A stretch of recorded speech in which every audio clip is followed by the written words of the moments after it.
This is Lydia, the lifestyle coach, and here is another wonderful live feed. And our mission here is ending eating disorders. We are ending eating disorders using nothing but your brain. And we are talking about binge eating and bulimia and overeating and food obsession and body hate and emotional eating and being a chocoholic or being a stress eater, all those titles that we put on it, it really comes down to one root issue.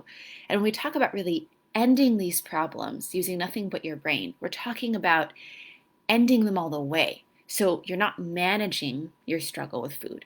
You don't have a struggle with food anymore. I want you guys to really understand the difference there of like, I don't have the struggle. Like you look around and you see, oh, this person is a normal eater. Being like them, like a normal eater, where you can have stress happen in your life, when you can have hard things happen, you can have loss happen, you can get really busy or suddenly not be busy. Any sort of change can happen and you are still fine.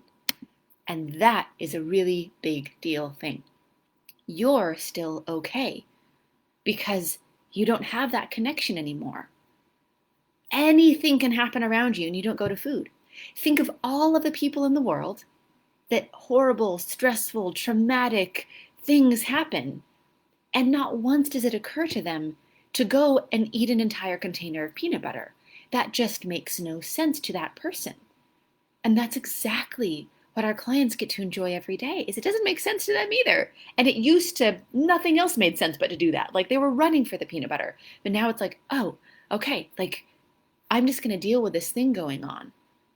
And this idea of like, oh, I need my eating disorder, or like the struggle with food, or that's the way that I take care of myself. That's exactly what we're going to talk about today, because it's ridiculous. It makes absolutely no sense to take care of yourself or to use food to cope. And intellectually, you may understand that, but you can't imagine like, wow, but that's exactly what I go to. But when that compulsion isn't there, when it literally doesn't even occur to you to go to food when stress happens, that's a really, really big deal. That's called freedom. And that's exactly what we get to experience. And so, hello, so fun to see you guys on. Feel free to say hi in the comments, the likes, and the hearts, and feel free to let us know that you are here and say hello and be involved in the live feed. It's really wonderful, this community that we have. Like, we have an amazing Facebook group, we have an incredible client community and a grad community, and it's just really fun to see how all of these wonderful gifts that keep on giving happen, right? It's just like you get your freedom, but then it just keeps on getting better and better. Because once you free yourself from one cage, then you can free yourself from any cage. And it's a really wonderful thing. So what we are going to talk about today is a really common pattern that we get into, and it is especially prevalent with women in our society. And it's being a giver and really having this identity of you give and you give and you give. And it feels good. Like it feels good to give. It feels good to make people happy. It feels good to be needed. It feels good to take care of people. And it becomes part of our identity. So we become the rock, right? It's like you're the rock. You're the rock of your family. You're the person that everybody comes to. You're the one that everyone can depend on, whether it's making a living for the family, taking care of their emotional needs, making meals, having the answers to things, being the counselor for your family, like doing the emotional labor in the family. Like you are the one that everyone can depend on. Your kids know that they can always come to you and you're going to figure it out. People know they're going to come to you and you're going to get resourceful, that no matter what time of the day or night, like you are going to be there for them. And it really becomes deep rooted as part of our identity. And there's this constant back and forth where that's continuing to be reinforced, because the more you do it, the more that people come to you. And then the more that people come to you, then it reinforces your identity. Mom can take care of it. Mom can make it better. We'll get through this. You're so strong. And people start seeing us and it feels good. Like people start seeing us as kind of this superhuman of like, wow, we can do anything. We can take care of it all. We can put on all of these hats. We can juggle everything that's going on, even when hard things are happening, right? And like with COVID and the pandemic right now, then all of this has really gone to even the next level, right? So instead of waking up in the morning and getting our kids ready to go to school, then we wake up in the morning and we have an entire day with everybody in our family here at the house. Maybe you're working from home. Maybe your kids are going back to school, maybe not. I know a lot of people have opted for online school options. So now your teacher as well, like you're the mom and the superhero and the fixer and the earner and the teacher.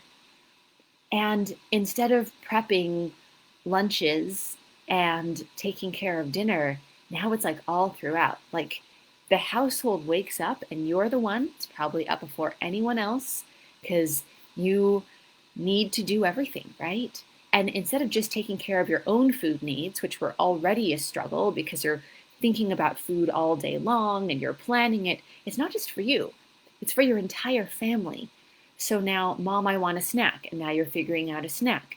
And now you're stocking your house with all of these foods that you wouldn't necessarily have in your household before, because maybe those are things that your kids would just have at lunch or out in other places. And now there's just like cupboards and cupboards full of yogurts and granola bars and snack treats and like gummy things and like all of the sorts of things in bulk because you guys are just snacking on them all day long.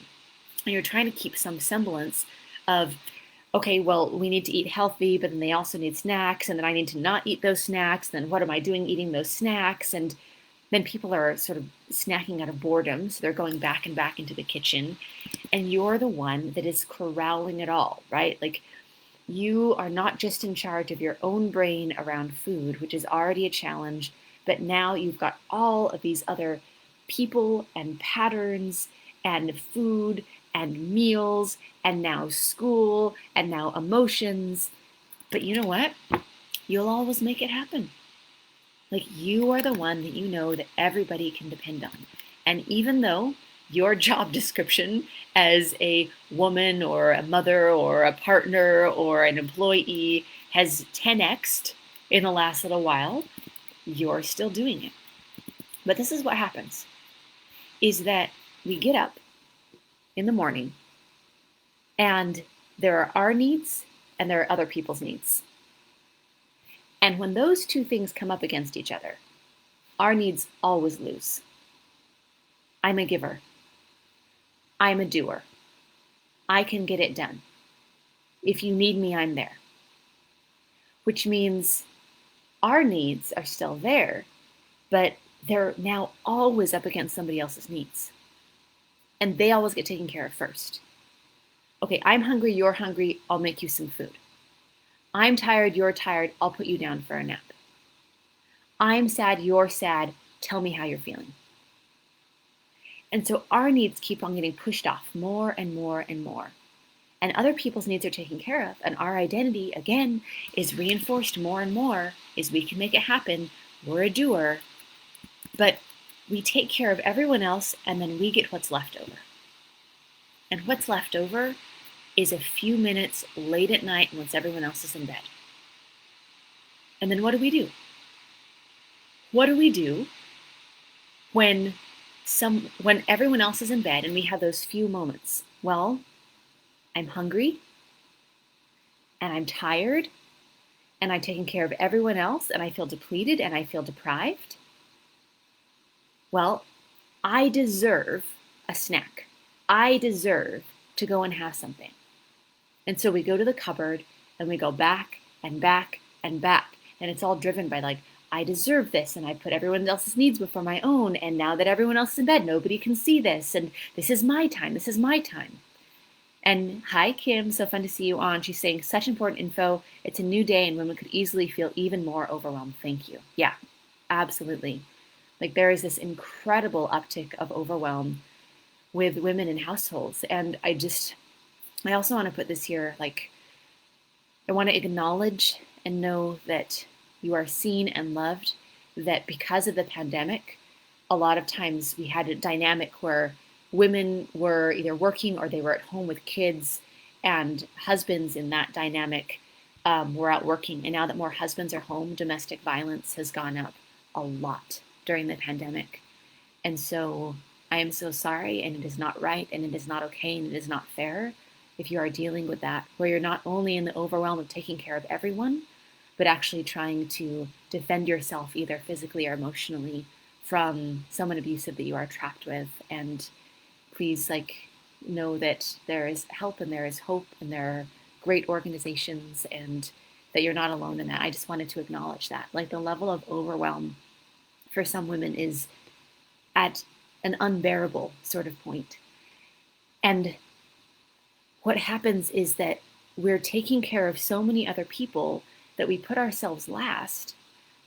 And so we go back and back and back to the food, and then we feel even worse. And so we had a really wonderful client. You'll see her freedom story on our channel. If you go to lydiavideo.com, we have our recovery stories and so many of our wonderful grads who have shared their stories and more to come. And it's just such a beautiful celebration. And it's really fun, you guys, just so you know, like, we have incredible celebrations. Like, people are quarantined and they're at home and they're under all of this stress, and we're just having a really good time, because it's like, even though things are stressful all around you, when you feel empowered, when you have no pull toward the food, when you can just like deal with the stress in your life and not deal with the stress of an eating disorder on top of it, like, it's really fun. Like, it just feels like everything is easier. So that's what we're getting to celebrate all the time. But before you have that, like, it's extremely taxing. So we have a grad, like I said, you can see her freedom story. She's the one who, it's called Monkey Face, because she's like a higher profile health coach, and she needed to be anonymous for our interview, but she was extremely grateful that we helped her to be totally free from her eating disorder. And so, and she's made so many amazing changes in her life since then, because again, once you get out of one cage, then you can get out of any other cage. And she has over the years. It's been really wonderful. But she is the one who gave such a beautiful identifier and voice to this phenomenon. If you put everyone else's needs before your own, and then at the end of the day, when you're eating and eating and eating and going back and back and back, she called it twisted self-care. I think she captured that so well, because it is under that idea of self-care. Like, I've got to do something for myself. I get what's ever left over. It's not very much, and I have to like make up for it. I have to do something to make myself feel better. And what's easy to grab for? Peanut butter, crackers, toast, grapes, yogurt, yogurt, yogurt, yogurt, almonds, almonds, almonds, almonds, granola, granola, granola, granola, like, and just hours eating into the night until I just feel so awful. And it's this form of twisted self-care, of like, the thing that I am doing for myself, the way that I take care of myself, when I take care of myself very last after everyone else's needs, is to hurt myself. That's my self-care. I'm hurting myself. I'm hurting my dignity and my integrity, because I told myself I wouldn't eat this. I told myself that I cared about my habits. I told myself that I would be healthy. I'm hurting my integrity, because now I'm doing the exact opposite. I'm hurting my self-esteem and my respect for myself, because I'm somebody who has this image of I can do anything and I have so much control and I can take care of everyone, but I can't take care of myself. I don't have a decision over the things that I eat. We hurt ourselves physically, especially those of us who are in a bulimic cycle where it's like we'll binge and then purge. Like, we could literally commit suicide, killing ourselves with food, because any time that you purge, there are 3 different ways that your heart can instantly stop and your family finds you dead on the bathroom floor. Like, that's that twisted self-care. I'm taking care of myself by, well, I shouldn't have eaten all that. I better get rid of it. And you can stop your heart, instant death. Like, that is the level of twistedness of the self-care that is happening. And we're hurting ourselves physically with our health, right? It's like, wow, Mom, you take care of everyone else. You make such healthy meals. You make such healthy dinners. Why are you bigger all the time? Why are you 10 pounds heavier than you were last month? Why are you 20 pounds heavier than you were 2 months ago? Why are you 50 pounds heavier than, when I was a little kid? Like, so there's all these question marks that go up. And then even in the very identity of like mother, caretaker, then we're hurting ourselves in that identity, because we don't want to pass that on to our kids. And that's the very thing that we're doing. Because even if they don't wake up in the night and see us binge. By the way, kids often know exactly what's going on. We think that we're hiding this from our kids, and we're not. We find that husbands know a lot less than we imagine, and kids know a lot more than we imagine about our eating disorders. So yeah, it's like, I've coached so many people who are like, oh yeah, my mom thought that we never knew that she was bulimic, but we could hear her throwing up in the bathroom.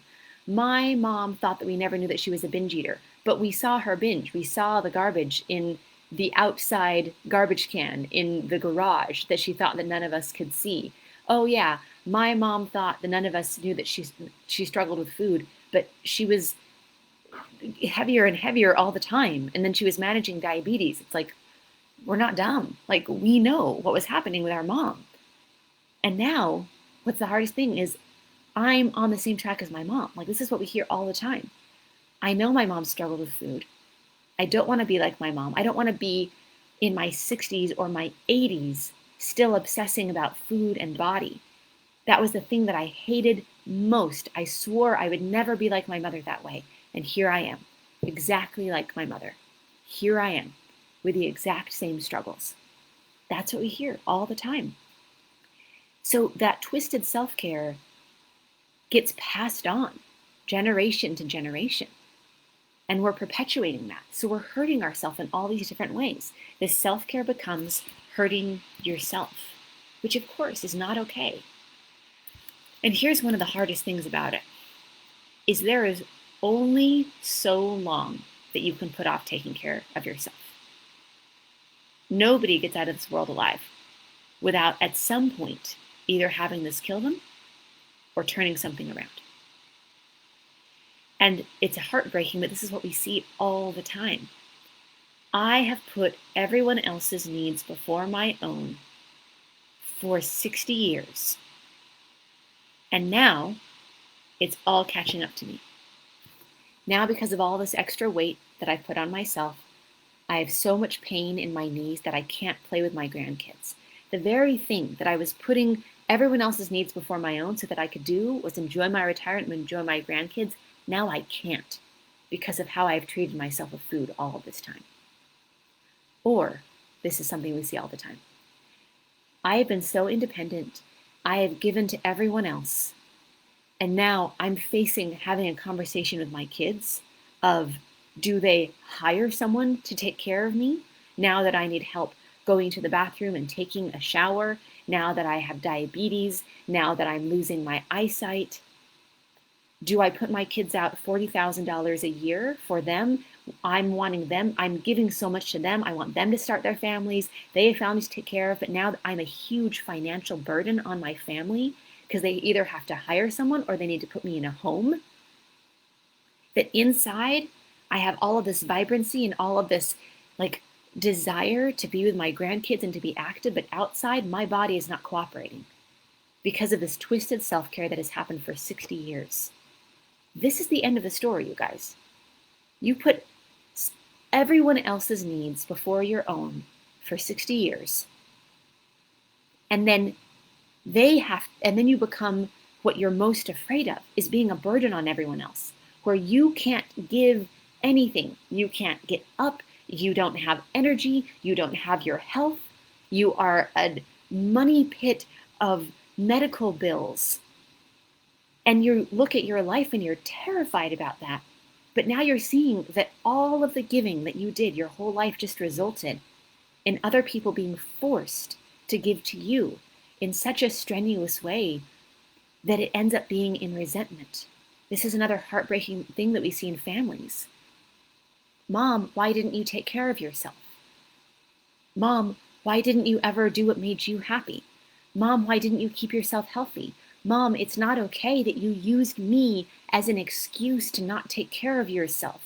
Mom, do you think I wouldn't have rather had you take care of yourself and get a solution to this problem rather than us having to take care of you bedridden for the rest of your life?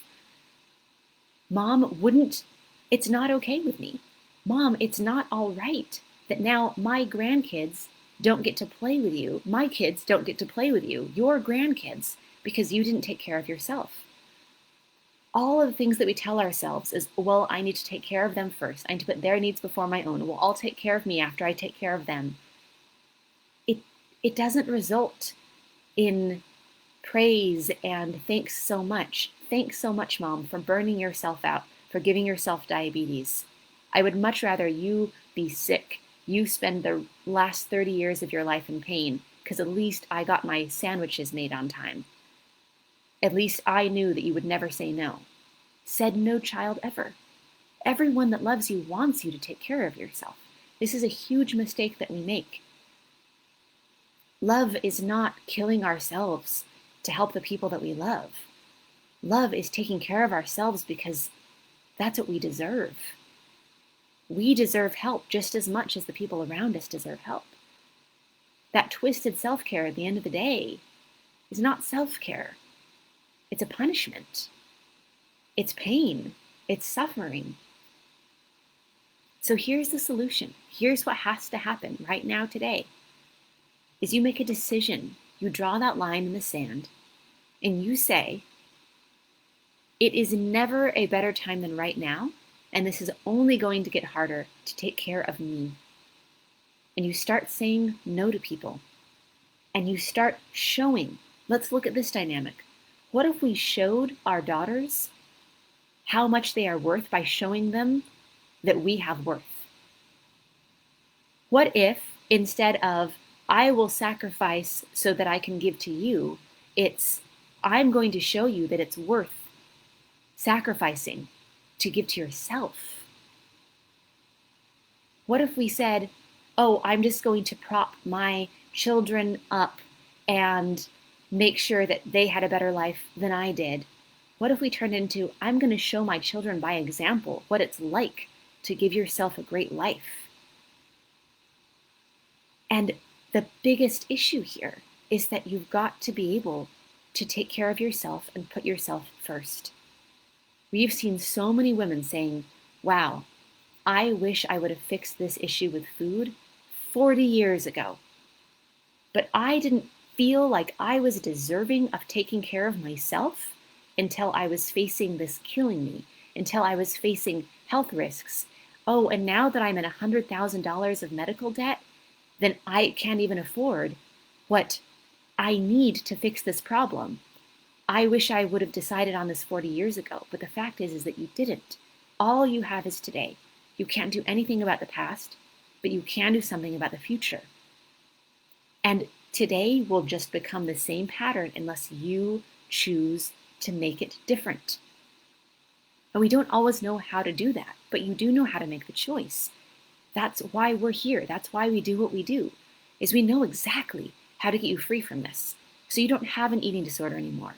So you're not performing this twisted self-care, so that you know how to put yourself first and then have the energy to take care of everyone else. It doesn't mean you don't take care of other people. Yes, of course you do, but you do it with joy and energy and enthusiasm and from a place of want to, because you have your health, because you can move around without pain, because you're able to be present with people instead of thinking about food all day long.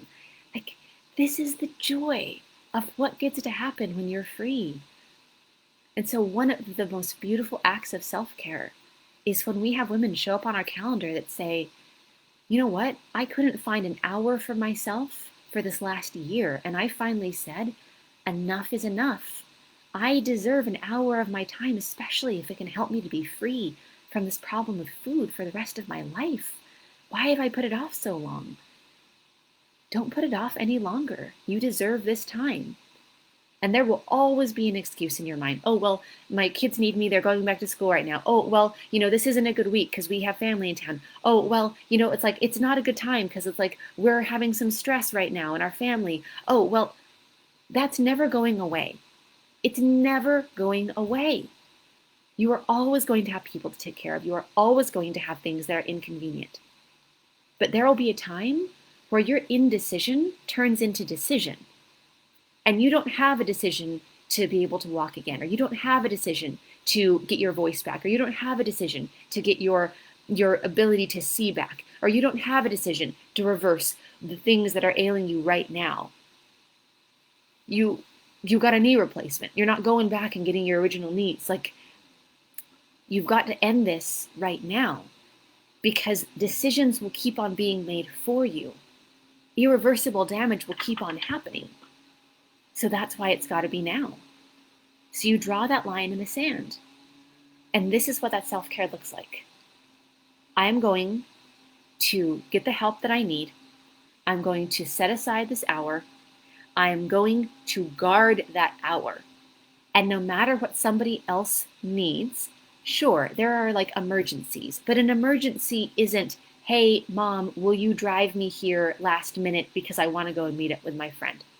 No, pretend like I'm not here. Do you know how many sessions that we do from cars at parks? It's like, mom is leaving. Mom is out running errands. And then we do the whole session from the car. Like, cool. Do what you need to. Lock yourself in the closet or the bathroom or go out for a drive. Like, find the privacy, guard that time. Because what is the consequence if you don't? So this is what that looks like. We have a free and confidential service called a breakthrough session, which you will be with a coach who will walk one by one with you. This session is all about you. This gets to be your time. This gets to be true self-care, where you can actually take a breather and a moment and look at your own life and have the support of somebody who gets it and knows how to get you to the other side of it and who knows freedom and who gets to interact with hundreds and hundreds of women all over the world and men that get to enjoy that freedom now. And you get to have that hour on the breakthrough session where we are going to get you the foundation of freedom, where we're going to look at exactly what's happening with this pattern of this twisted self-care, and then what you really want on the other side of it. And if we can help you to close that gap and show you how to be free from this, then you will be super clear on next steps of how to solve that. Or if this is not something we can help you with, then we'll know where to best direct you. But you've got somebody in your court, you've got somebody in your corner, you've got somebody who knows and understands, and you deserve that. That's what it comes down to. And it sends an even stronger message to your brain if you're especially busy, or you're especially overwhelmed, or if you're especially stressed. Here is a complete falsehood. This is the pure eating disorder talking right here. Is if you have something, a voice in your mind that says, oh, you're struggling too much right now to get help. Oh, you're too overwhelmed right now to get help. Oh, you're too much in a deep, dark hole right now to get help. What better time is there to get help than when you're in your deepest, darkest place? What, you're going to wait until the problem goes away to fix the problem? Well, then you won't have a problem anymore, and that's not going to happen. This has been going on for decades. It's not going to magically fix itself. But there is a way out of this, and we know exactly how to do that. But you must set aside that sacred time for yourself. And you deserve it just for you. Yes, and your kids deserve to have you. Yes, and your partner deserves to have you. Yes, and your family deserves to have you. Yes, and your employer deserves to have you there and present and not miserable all the time. Yes, all of that is true. But even if none of those people were in your life, you still deserve this. You as a human being whose days are running out. You only get so many days alive. And you're either going to spend them putting off what you need and spending another day in misery, or you're going to spend them with transformation and freedom and joy and actually being able to enjoy all of the things that you should be enjoying. I remember, man, like having so much good right in front of me. I remember seeing my amazing daughter and my relationship and my career and feeling like it was all going on without me. I remember sitting around with family and feeling like there was just this wall up between me and everyone else, because they were present and they were laughing and they were enjoying and they were looking at what the kids were doing and how the cousins were playing together. And all I could do was think about, they're not thinking about the cookies that I know are right over there on the table that we just frosted a little while ago. Like, nobody's remembering those. I wonder when we're going to eat those. I probably shouldn't eat any of those. I won't eat any of those. Well, maybe I should have one. Well, they can't be having them and I can't have, and just like on and on and on. I missed it. I don't know what was going on with the kids. I don't know what was going on in the conversation. I was the one who was there and had a fake smile and was sitting there trying to seem like I was existing where I wasn't there. I was somewhere else. I was obsessing about food because I was missing out on my life, because food was more important than anything else. And yes, I felt bad about that. And yes, I knew there was something wrong with that. And yes, that was out of integrity, but I didn't know how to fix it at the time. And I don't have an eating disorder anymore. No matter how, I remember having one of the deepest, darkest, most awful nights of my life up until that point. And I remember after just an entire, like all night of just absolute hell, being like, oh, wow, I didn't once think about eating. I didn't once consider that as an option or an answer. So yeah, life is still hard. Life is still stressful. Life is still overwhelming, but you get to handle it like everyone else does by just handling it and not having to do it with all your spoons gone, with all of this mental and physical energy going toward your eating disorder. And that is the joy. That is the joy of true self-care. Let's see. I am not sure if we are live anymore. Something happened with the video. So if you can still hear me, cool. And if not, then I'll talk to no one. But for your life, for your true self-care, for taking care of yourself, well, you still have that option. The next step is you go to lifewithlydia.com/apply. Again, it's lifewithlydia.com/apply. And you can book a free breakthrough session where we are going to help you to get the foundation of freedom. Because you can be out of this and you can start enjoying yourself and you can start enjoying everyone around you and you can start really living. And you were there all along. You were just hidden under all of this muck of the mental and physical turmoil that comes from this. And we've always seen families, children, partners, like everyone is so happy to finally have you back. We get thank you letters from like partners of like, wow, I finally have my wife back. Like, wow, she's so happy. I had no idea. I had no idea how miserable that she was. And people get to see you in your true happiness and you get to see you in your true happiness. And that is the beauty. So again, this is Lydia, the lifestyle coach, and you can book your breakthrough session at lifewithlydia.com/apply. And this is Lydia signing off. Mwah. Bye guys.